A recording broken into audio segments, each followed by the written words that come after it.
আচ্ছা দেখ, 1,000 টাকা দিন তো। টাকা 1,000 না আরো বেশি নাও, কিন্তু তুমি এরকম ঘামতেছো কেন, এরকম হামাইতেছো কেন? ভাই ব্যাংকগুলা চুরি হয়ে গেছে।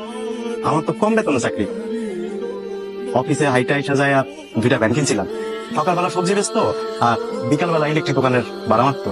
আজকে হুট করে ইলেকট্রিক দোকানের মাল সহ ভ্যান 2টা চুরি হয়ে গেছে ভাই। কি যে কোন ভাই, আমরা জেনজি জেনারেশন ভাই, সহজে মদ খাইও না, ভাঙিও না, লড়াই করতে পারি, আল্লাহ ভরসা। আজকে সারাদিন গলিতে গলিতে খুঁজছি কিন্তু পাই নাই। কালকেও খুঁজুম, দেখি পাই কিনা। যদি না পাই তাহলে পরশু আবার খুঁজুম। এরপরে যদি না পাই তাহলে ফাইল ক্লোজ। অন্য কিছু করানোর চেষ্টা করুন, চালাই যাবো চেষ্টা, সমস্যা তো নাই ভাই। তার টাকা তোমার 1,000 কি প্রবলেম সলভ হবে? 1,000 টাকায় প্রবলেম সলভ হবে কিনা জানি না, কিন্তু 3 জনে মিলা ডাবল ডোজ দিয়া ভাই কাচ্চি খাইতে পারুন, এইটুক কইতে পারি।